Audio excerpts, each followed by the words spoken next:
રામદેવજી બાપાની એક મારે વાણી કરવી છે. મને એક ફરમાઈશમાં એક રામદેવજી બાપાનું કીધું હતું. રામદેવજી બાપા છે ને બાપુ નિજીયા ધર્મની બાપુ તમને કથામાં બાપુ જો કે વાત કરશે, કાંક કરીએ છે ને કાંક કરશે. નિજાર ધર્મ હમણાં બેને જે વાણીમાં કીધું હતું ને, જે નિજીયા ધર્મના જતી સતી જેસલ તોરણ રૂપાદે માલદે કતીબ શાહ ઉરમભાઈ લાખો લોયણ જેતો ભગત ખીમડીઓ કોટવાલ ડાલીભાઈ રામદેવજી હાલો હુરો વણવીર ઢોંગો નિરલ કુંભો દાદા ઉગમસિંહ સેલણસિંહ બાપુ આ બધાય ગતના ગોઠી હતા. એ ઊંચ નીચની વાત જ નહોતી, અમીર ગરીબની વાત નહોતી, સ્ત્રી પુરુષની વાત નહોતી. આ બધાય બાપુ ભેદ મટી જાય ને તો મળદા આજે બેઠા થાય. નિજીયા ધર્મની વાત જ બાપુ કઈક જુદી છે. જો પાઠની પરંપરા હતી ને, પેલો પાઠ બાપુ આ દુનિયામાં પ્રહલાદે કર્યો, બીજા યુગમાં હરિશ્ચંદ્રે કર્યો, ત્રીજા યુગમાં ધર્મરાજાએ કર્યો અને ચોથા યુગમાં બલિરાજાએ કર્યો. એમાં બધું બંધ કર્યું. અત્યારે અપલખણા જેવું નથી, તે દીએ હતા બંધ હું કામ થાય. એટલે બલિરાજા વખતે કીધું ભાઈ આ બધું બંધ કરી દો, કોઈ ન કહેવાય તેમ કાળા છો ધોળા છો, મૂકી દો, આ બધું મૂકી દો. અખિલ બ્રહ્માંડના માલિક કૃષ્ણ પરમાત્માને એમ થયું કે કાલની પેઢીને ખબર કેમ પડશે કે પાઠ આને કહેવાય. પાઠની પરંપરા ચાલુ રાખવા માટે અખિલ બ્રહ્માંડના માલિકને આ દુનિયામાં અવતાર લેવો તો, પણ ક્યાં લે એવું ઘર તો જોઈએ ને. એમાં કુદરતને કરવું ને અજમલ રાજાને બાપુ દીકરાની ખોટ હતી ને આને આવવાનું હતું. આ બેનો મેળ પડી ગયો. એ અજમલ રાજા કૃષ્ણ પરમાત્માને કહે છે કે તમે મારો દીકરો બનીને આવો. તેથી કૃષ્ણ પરમાત્મા કહે છે સાહેબ સબકા બાપ હે એ બેટા કિસી કા નાય, બેટા હો કે જન્મે વો સાહેબ નહીં. હું તો આખી દુનિયાનો બાપ છું, હું તારો છોકરો થોડો થાવ, પણ એ કે હું આવીશ ખરો. એ કે દુનિયાને દેખાય કે આ તારો દીકરો એમ, બાકી હું દીકરો થઈને નહીં આવું. અને અખિલ બ્રહ્માંડના માલિકે એને વચન આપીને કીધું કે તારા ઘરે કંકુના પગલાની નિશાની પડે ને તેથી સમજી લેજે કે હું આવી ગયો. ઈ આવ્યા પછી રામદેવજી બાપાએ આની આ પાઠની શરૂઆત કરી. એટલા માટે રામદેવજી બાપા એમ કે છે કે ચોખા ઘીની જોત, ગુગળનો ધૂપ અને ધોળી ધજા. ધોળી ધજા કહે છે હો, પછી ચડાવે છે બધા લીલી ગમે એમ ચડાવતો. મેં સંતો પાસે સાંભળેલી વાત છે આ. પછી આમાં આપણે ઊંડું નથી, ધજા એ ધજા જ કહેવાય. પછી પીળી હોય કે રાતી હોય એમાં કઈ ઉતરવાનું નથી જરૂર. કારણ કે આમાં તો હું અમારે માફી પહેલા માંગવી પડે. કારણ કે રામ વનમાં ગયા હતા ને એ બધા કહે છે, હું કહું છું ભાઈ કે રામજી હતી આપણને ખબર નથી, આપણે નહોતા. તમને સારું લાગે રાખવાનું, પડ્યું રહેવા દે. આ તો છે ને આનંદ કરવાની વાત છે. 500 રૂપિયાના ભાવના ઘઉં લાવો ને એમાં કાંકરા આવે ને 500 વાળા જ હોય, પણ ખવાય નહીં, કાઢી નખાય. એટલે આમાં કઈ કાંકરા જેવું આવે ને કાઢી નખાય. હવે ફોન બોન ન કરતા. અને હું જો કોઈને કહેતો નથી, આ તો બધા વિડીયા મને આ સુધી લાંબો કર્યો ને કે આનો મને કોઈ શોખ જ નથી. મેં કોઈ દી મારા વિડીયા તમે જોજો એમાં હું કોઈ દી બોલ્યો નહીં હોય કે લાઈક કરો ને કોમેન્ટ કરો ને પૂછડું કરો ને ટૂકડું કરો. ના, એ મને શોખ જ નથી. મારું માથું ઓળેલું હોય તો હોય, મને ખબર નથી. 2 દિવસ દંતીઓ નથી ફેર્યું. મારે કઈ દેખાડવું જ નથી. આ જે કઈ હું કઈ કરું છું ને ઓલાને સંભળાવું છું ને લાઈક તો એ કરે તેથી ભૂખ ભાંગે. 2 હાથવાળા શું મને દેવાના હતા. હું તો આ જે અંતરથી બાપુ મને જે કાલાવાલા આવડે ને એ તમને કઈ સારું લગાડવા નથી કરતો. હું તો એને કહું છું કે આખી રાતમાં અમારી એકાદી રાડ સાંભળજે બસ, બીજો કોઈ આપણો ઈરાદો છે નહીં. કોઈ આપણે જરૂર નથી રામ. બાકી મને ખબર છે તમે હા લોહી છે ને બોલી એક તાવથી પછી તમે એને જ બોલાવવાના. હવે એ દરબાર જ્યાં કહ્યો કે બીજાને કહો બીજાને કહો, એ તમે જ કહેવાના છો. એટલે આપણે કાંઈ એવી કહેવાનો મારો મિનિંગ તમારો ભાવ પ્રેમ છે એને સલામ કરું છું, એમાં 100%. પણ કહેવાનો મારો મિનિંગ કે દુનિયા પાસે કઈ વસ્તુની આપણને અપેક્ષા નથી. મારો દીકરો મારી હારે છે, અમે 2 બાપ દીકરો. મારો દીકરો ગાય છે, તમે બાપુ સારા કલાકારને ભૂલી જાઓ. હું મારા દીકરાના બાપુ વખાણ કરવા એ બાપનો ધર્મ જ નથી. પણ એને સમયની અનુકૂળતા છે 2 ભજન આપણે ગૌરવશું. પણ તમે જુઓ, જો ટાઈમની અનુકૂળતા હોય તો આપણે, હું તમને રિક્વેસ્ટ નથી કરતો કે આ એમના દીકરાને બહાર પાડવાનું. ના, ગાડી હાંકીને આવ્યો છો પાછો, એવું કંઈ એવું છે નહીં. હું હાંસવી ન શકું ને એટલી મને સંપત્તિ ઘરે આપી. વાહન, મકાન, ઘોડાન, ગાયોન, ભેંસુન કાંઈ ઘટતું નથી. આ હિલોળા કરવા નીકળું છું. તમે કદાચ આમાં મને 25,000 50,000 લાખ રૂપિયા આપો ને મારા બૂસ માર્યા છે, લ્યો કાંઈ મને ખાઈ નથી ફેર પડ્યો. એવી વાત જ નથી. પણ મારો કહેવાનો મિનિંગ એ છે કે જે ભાવ ને પ્રેમ છે ને, પ્રેમ છે 8 અક્ષરનો મંત્ર છે. પ્રેમ હોય મારા નાથને પ્રગટ થવું પડે. અહીંયા એક તમારો મારો જો પ્રેમ હોય ને તો તમારે ઘડિયાળમાં ન જોવું પડે ને બંગાવું ન આવે, તમારી મારી બાપુ એકાકાર થઈ જાય, કેવું ન પડે જે બોલો એની મજા છે. એટલા માટે ઈશ્વરને બાપુ પ્રેમ છે ને અહીંયા પ્રગટ થયો છે. કોઈએ રૂપિયા ખવડાવી નથી બોલાયો. નરસિંહ મહેતા એ મીરાબાઈ એ જલારામે પૈસા નથી ખવડાવ્યા. આપણા જેવા કઈ તેથી ભૂખ્યા નહોતા કે આટલા પૈસા દેતા આવું. ખાલી એક ડાળ ને રોટલો ખવડાયો પ્રેમથી અહીંયા બાપુ લાંબો થયો છે. કાઠિયાવાડમાં કોકદી તું ભૂલો પડી જા ભગવાન, એક વાર થઈ જા મહેમાન તો સ્વર્ગ ભૂલાવી દો. આ તમારું અમરેલી મૂળદાસની વાત બાપુ આખી દુનિયા જાણે છે. તમે જોવો તો ખરા, તમારી મારી તાકાત છે. પણ અખિલ બ્રહ્માંડના માલિકને ચિત્તની શાંતિ, મનની પ્રશંસા, દિલની દાતારી, ઘુમડાની રોજ અને ટાઢિયા તાવની ટાઢ માલિકોરથી આવે. તમારે કોકનું ભલું કરવું છે એવું અંદરથી નક્કી થવું જોઈએ. પણ આપણે એક જ વાત છે, ગાયે સડ્યો નથી કે ઉલાળ્યો કર્યો નથી. આમાં હારું જદી કરવાના, એની મજા જ કંઈક જુદી છે. ભાવથી, પ્રેમથી, મોજથી. ઈ રામદેવજી બાપાએ આ પાઠની પરંપરા ચાલુ રાખીને કીધું કે બીજી કાંઈ વાત કરવાની નહીં, ચોખા ઘીની હુકડી કરવાની, જોત ઉપર ભરોસો રાખવાનો. તમને બાપુ ભરોસો હોય કે ન હોય, અમને ભરોસો છે કે આમાં ગમે એ રૂપે ક્યાંક આવીને બેઠો હોય 100%ની વાત. એને કીધું છે કે જોત કરી, ધજા ચડાવી અને મારા નામના 5 ગણા ગૌરવજો. હું કોઈ પણ સ્વરૂપે આવીને હાજરી આપીશ, બાકી હું તમને પ્રત્યક્ષ નહીં મળું. આ વાત ક્યારે કરેલી? સ્વધામ જયારે જવાનો સમય થયો બાપુ. જો વાણી જ્યાં જ્યાં બની છે ને, જ્યાં જ્યાં ભજન બન્યા છે ને, અહીંયા વાતું પડી છે. એમ નામ ભજન બને નહીં.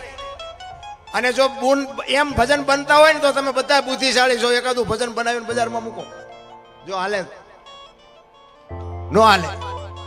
ઓલી જાગરે માલણ જાગ જીનપા કાન કરો એને સંભળાતું હતું ને, સંભળાય અત્યારે જાય. આપણું બનાવેલું હતું. આ હજારો વર્ષથી હાલ્યું આવશે, અભાવો આવે છે. આ બાપુ પોતે સંતોએ અનુભવ કરીને ક્યાં શું પીડ્યું છે એનું પરફેક્ટ કરીને તમને મને આપ્યું છે. પણ અત્યારે ખોટું હાલે છે, સાચું નથી હાલતું. લ્યો તમે જુઓ ને, ચોખ્ખું ઘી લઈને આમ બજારમાં રાયડું પાડજો, ચોખ્ખું ઘી છે, ચોખ્ખું ઘી ખપે જ મને કહેજો. દારૂ બાવળિયામાં પીપળા ખૂટી રહેશે. દારૂ તો બાવળિયામાં જ વેચાય ને, એની કઈ જાહેરાત કરાય તો એ પીપળા ખૂટી રહેશે. 2 કિલો ઘી નથી ખપતું. એટલે આપણે ખોટું કરવું એવી મારી વાત નથી. કહેવાનો મારો મિનિંગ શું છે કે ખોટાનો સમય છે. બાકી કિંમત તો જે ઓલાની હોય ને એ જ હોય. એ ઓલા કિંમતમાં એ ન મળે. એટલે રામદેવજી બાપાને સ્વધામ જવાનું થયું ત્યારે એમના કુટુંબ પરિવારને ભેગું કર્યું. શું કામ? હરભુજીને એમને વચન આપેલું કે હું તને મળ્યા સિવાયનો જઈશ નહીં. સમય સંજોગ અનુસાર બાપુ સમય આવી ગયો અને બેયને મળાણું નહીં. માસીમ દીકરા ભાઈ થાય હરભુજી, મળાણું નહીં. અને આયા રામદેવજી બાપાને એમ થયું કે મારે એને મળવું પડશે. અને આવડા અમને જો ખબર પડશે ને કે આ એમને મળવા હાટું સમાધિમાંથી બહાર નીકળ્યા તો આવડા ખોદવાના. એટલે કુટુંબ પરિવારને બાપુ ભેગું કરીને એમને મારે મળવા જવાનું છે એમ ખુલાસો ન કર્યો, પણ એમને કીધું કે મારી સમાધિ લેવાઈ ગયા પછી બ્રહ્મા વિષ્ણુ ને મહેશ આવે ને તોય મારી સમાધિને ખોલવાની વાત ન કરતા. અને આ ત્રીજી પેઢીએ પીર પાકશે. તમે મારી વાત ઉપર ભરોસો રાખજો, મારા વચન ઉપર વિશ્વાસ રાખજો. અને બધા સહમત થયા કે કાંઈ વાંધો નહીં. સમય પ્રમાણે રામદેવજી બાપાની સમાધિ દેવાઈ ગઈ. અને આ વાત ઉડતી હરભુજીના કાને પડી. હરભુજીને કોકે કીધું કે રામદેવજી બાપા સ્વધામ વયા ગયા. એ કે ના, એ વાત બને જ નહીં. કોઈ દી મને વચન આપ્યું છે, વચનનો પાકો માણસ મને મળ્યા સિવાયનો જાય જ નહીં. એ કે પણ હું ન્યા જ હતો. એ કે વાત બધી બરોબર, પણ હું અહીંયા જાઉં અને પાકું કરું ને મને નક્કી થાય પછીની વાત. અને અહીંયાથી બાપુ ઘોડો લઈને નીકળ્યા હો હરભુજી. અને બગાડદાર હાટ કરતો બાપુ રણુજાના સીમાડે આવ્યો ને. એ રણુજાના સીમાડે રામદેવજી બાપા બેઠા છે ને એના ઘોડા ચરે છે. હરભુજી આમ જોયું તેને એમ થયું, ઓહો દુનિયા કેવી વાતો કરે છે. રામદેવજી બાપા તો હાર્યા. અહીંયા આવી અને રામદેવજી બાપા પાસે જઈ અને બે ભાઈબંધ પહાડ ભેટે ને ભેટ્યા હો. અને રામદેવજી બાપાને હરભુજી કહે છે કે મેં તો આવી વાત સાંભળી હતી કે ભાઈ જગત છે ગમે બોલે બે આપણે ઘણા ટાઈમથી કહુંબો નથી પીધો, કહુંબો બનાય. એ વખતે બાપુ હરભુજી આ વાણી ગાયેલી કઈ હું તમને વાણી સંભળાવું.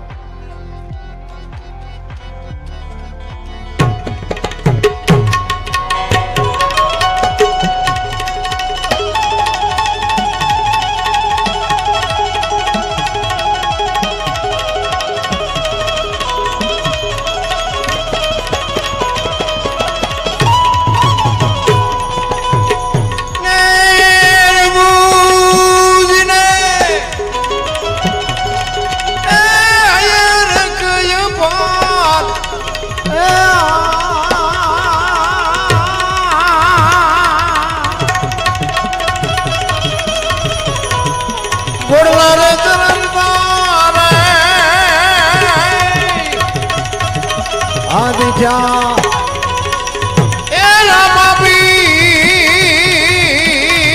ના જય હો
ઘોડલા રે ચરંદા રે આદિજા એ રામાપીર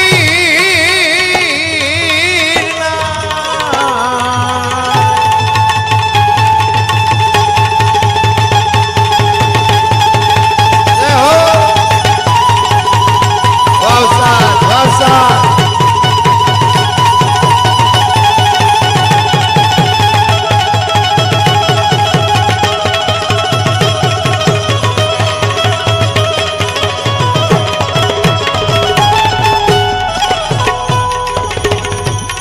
સમાધાન સુણીને માનવ મેળો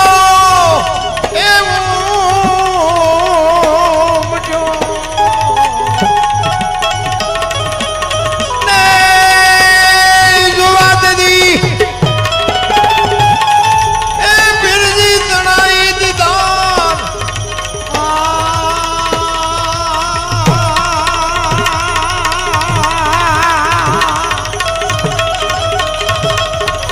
ઘોડલા રે ચરંદા રે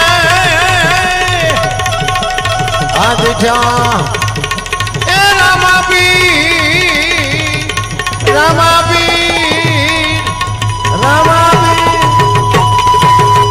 બે ભાઈબંધ બાપુ ભેટ્યા ને પછી કહુંબો પડ્યો કહુંબો પીધો અને સમાધિમાં મૂકેલી વસ્તુ હતી રતન કટોરો અમલની ડાબલી વીર કેડીઓ અને પામરી આ ચાર વસ્તુ મૂકી હતી રામદેવજી બાપાએ હરભુજીને આપીને કીધું કે તમે જાઓ ગામમાં હવે ચોરે શોકગ્રસ્ત ડાયરો બેઠો હતો અને ઊભી બજારે બાપુ ભાગાડ થાટ કરતો ઘોડો આવતો હતો આખો ડાયરો વિચાર કરે છે કે ભાઈ જેવો ભાઈ વિયો ગયો આને શરમ નહીં આવતી ઘોડા ઉપર બેહીને આલ્યો હવે અહીંયા આવીને કહે છે કે તમે શું બધા બેઠા છો એ કે રામદેવજી બાપા વિયાઈ ગયા 2 દી થયા ભલા મને શું ગાંડા જેવી વાત કરે છે હરભુજી દાંત કાઢે છે કે મને પણ હરભુજી કે રામદેવજી બાપા તો અટાણે સીમાડે મળ્યા તો કે આ બધા કે ખોટું તું કે સાચું પછી આ વસ્તુ બધી બતાવી કે આ અમલની ડાબલી વીર ગેડીઓના બાપાએ મને આપ્યું અને બધાને શંકા જાગી એ કે સમાધિ દઈને આવતા રહ્યા પછી માથું મારી નીકળી ગયેલા એ કે હાલો ખોદવા જવું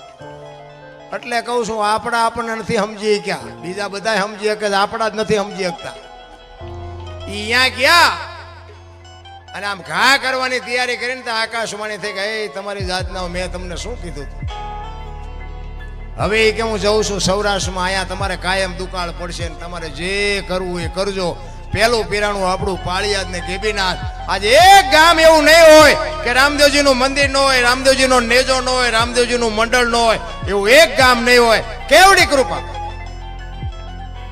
અને પછી બાપુ હરભુજીને ખબર પડી કે આ તો હારો મને જ મળવા આવ્યો તો મને ખબર ન રહે હું પગ નો ચાલી ગયો પછી બાપુ ચોથા રાસુ હરભુજી રેડે કે મારા બાપ અમારે તને મળવું હોય તો પોતાના બાપુ નડ્યા છે ને તઈ જ ઇતિહાસ થયા છે